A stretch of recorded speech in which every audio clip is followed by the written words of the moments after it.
ዘወረደ ዘወረደ ማለት የወረደ ማለት ነው። አምላክ ሰው ሆነ፣ ሰው አምላክ ሆነ ማለት ነው።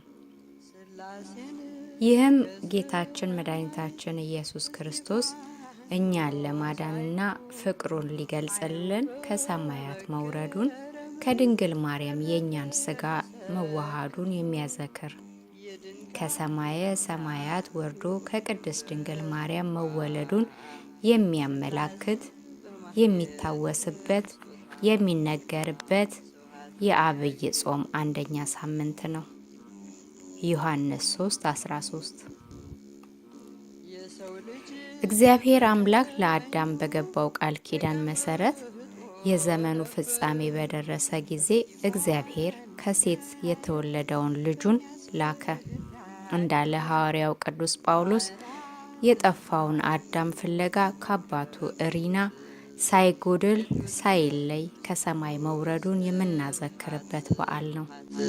ስብሐት ለእግዚአብሔር። ይህ የዐቢይ ጾም መግቢያ የመጀመሪያ ሳምንት የምንጾመው ጾም ሲሆን ሕርቃል የሚል ስያሜ ተሰጥቶታል። እግዚአብሔር አምላክ ለአዳም ከ5 ቀን ተኩል በኋላ ከልጅ ልጅ ተወልጄ በመልዕልተ መስቀል ተሰቅዬ አድንሃለሁ ብሎ ለአዳም ቃል ገባለት። ዘፍጥረት 3:15 ይህ ኪዳን አዳም ይባላል። የቃል ኪዳን ሁሉ መሰረት ነው። ሁለቱን ኪዳናት ብሉይ ወሐዲስ በጽኑ ተስፋ ያስተሳሰረ የረጅም ዘመናት የድህነት ሰንሰለት ነው። ዘወረደ ዕርቀ አዳም፣ ተስፋ አበው፣ ትንቢተ ነቢያት፣ ሱባኤ ካህናት መፈጸሙ፣ ኪዳነ አዳም መሲህ መወለዱ የሚነገርበት የፍቅር አዋጅ ነው። ዘወረደ ማለት የምስጢረ ሥጋዌ የአምላክ ሰው መሆን ትምህርት ነው። ዘወረደ ስንል አምላክ ወረደ፣ ከቅድስት ድንግል ማርያም ተወለደ፣ በፍጹም ተዋህዶ ሰው ሆነ ማለታችን ነው። አምላካችን ኢየሱስ ክርስቶስ ሕያው ሲሆን ሞቶ በመብል ምክንያት የሞተውን አዳምን ሕያው አደረገው። አምላክ ወልደ አምላክ በመስቀል ላይ በፍቃዱ ሞቶ ለአዳም ያለ ታላቅ ፍቅር ገለጸ። ጠላቶቹ ሳለን ከእግዚአብሔር ጋር በልጁ ሞት ከታረቅን ይልቁንም ከታረቅን በኋላ በሕይወቱ እንድናለን። ሮሜ 5:10 በዚህም ትህትናንና ፍቅርን አስተማረን። የመጀመሪያ የዐቢይ ጾም መግቢያ እሁድ ዘወረደ ይባላል። ደግሞም ጾመ ሕርቃል ይባላል።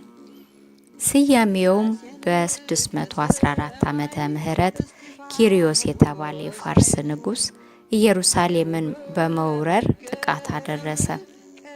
በዚህ ወቅት በኢየሩሳሌም ንግሥት እሌኒ በሰራችው ቤተ መቅደስ ውስጥ ሲገባ ንግሥቷ በክብር አስቀምጣው የነበረውን የጌታችንን የመድኃኒታችንን የኢየሱስ ክርስቶስን መስቀል እንደ ፀሐይ ሲያበራ አገኘው።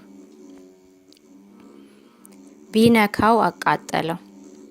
ዲያቆናቱን አሸክሞ ሌላውን ንዋየ ቅድሳት ዘርፎ 6000 የሚደርሱትን አቁስሎ ገድሎ 3000 የሚሆኑትን ማርኮ ከተማዋንም አቃጥሎ ወደ ፋርስ ባቢሎን ይመለሳል። በዚህ ጊዜ ከጦርነቱ ያመለጡ በየዋሻው በየጉራንጉሩ ገብተው የተሸሸጉ ተሰብስበው ከ14 ዓመት በኋላ በ628 ጩኸታቸውን የደረሰባቸውን በደል ለክርስቲያኑ የሮም ንጉሥ ሕርቃል ይነግሩታል።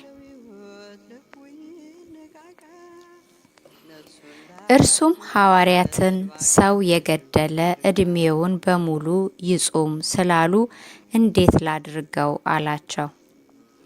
እኛ የአንተን ዕድሜ ተካፍለን እንጾማለን ብለው አንድ ሳምንት ደርሷቸው ጾሙን በሚገባ ጾመውታል። የጌታችን የኢየሱስ ክርስቶስ መስቀልና የተማረኩ ክርስቲያኖችን ለመመለስ ሕርቃል ጦር መዞ በኪሪዮስ ላይ ተነሳበት። ድል ለሕርቃል ሆነና መስቀሉን ያለበትን አጥቶ ሲቸገር መስቀሉ ሲቀበርና ዲያቆናቱን ሲያስገድል በመስኮት ሆና ያየችው ከኢየሩሳሌም የተማረከች አንዲት ብላቴና አሳይታው አውጥቶ በልብሱ መንግስቱ ጠቅልሎ ወደ ቆስጥንጥያ ተመለሰ። የተማረኩት በሙሉ ነፃ ወጡ። ይህን ለማሰብ ለማስታወስ፣ በተጨማሪም በኃጢአት ላይ ድል እንድናገኝ መንፈሳዊ ጦር በውስጣችን እንዲበዛልን መስቀልህ ከምርኮ እንደተመለሰ እኛንም ከኃጢአት ምርኮ መልሰን ለሕርቃል ድል መንሳትንና በጠላቶቹ ላይ ኃይልን እንደሰጠኸው ለእኛም በኃጢአት ላይ ድል መንሳትን መንፈሳዊ ኃይልን ስጠን እያልን እንጾመዋለን። በጌታ ጾም ላይ እንዲጾም የሆነበት ምክንያት ጾሙ የጌታ ጾም በሚጾምበት ወቅት ላይ ስለተጾመ ቤተ ክርስቲያናችን አብራ ደንግገዋለች። እዚህ ላይ በዚያን ጊዜ ለሕርቃል ሕዝቡ ሱባኤ ይዞለታል። ዛሬም እኛ ለቤተ ክርስቲያን ያደረግነው በማሰብ እግዚአብሔር አምላክ ለሕርቃል የሰጠውን በጠላቶቹ ላይ ድል መንሳትን ለእኛም እንዲሰጠን የምንጠይቅበት ስለሆነ የመጀመሪያውን ሳምንት በሕርቃል ሰይመን ጾሙን እንጾመዋለን። የእኛ ጠላት የጨለማው ገዢ የሆነው ዲያብሎስ ነውና እሱን ደግሞ በጾሙ እንደምናሸንፈው ጌታችን መድኃኒታችን ኢየሱስ ክርስቶስ አስተምሮናል። ጾም ስጋችንን ለነፍሳችን የምናስገዛበት ከፈጣሪ ጋር የምንገናኝበት የጽድቅ መንገድ ለስጋ ጤንነትም ቢሆን አስፈላጊያችን የሆነ አንዱና ዋነኛው የጽድቅ ዕቃ ጦራችን ነው። ሆኖም የጾም ወቅት ሲመጣ አቀበት የሚወጡ ይመስል የሚፈሩትና የሚማረሩበት ሳይሆን እንኳን መጣልን ተብሎ በጉጉት የሚናፈቅ መሆን አለበት። ስለሆነም ማንኛውም ሰው ጾምን ሲጀምር የሚከተሉትን ጉዳዮች በደንብ ሊያጤናቸው ይገባል።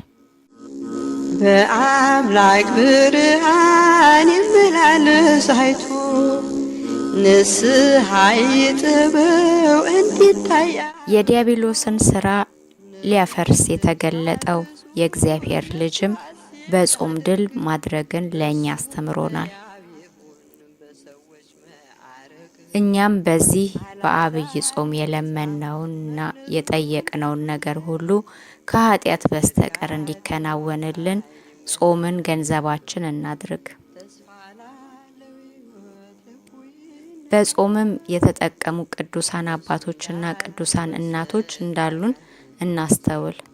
በተለይ አሁን በቤተ ክርስቲያን ላይ እየደረሰ በሚታየው አስቸጋሪና ፈተና እያንዳንዳችን ልባዊ ጾም በመጾም ልዑል እግዚአብሔር የጸሎታችንን ምላሽ እንዲሰጠን እንማጸናለን።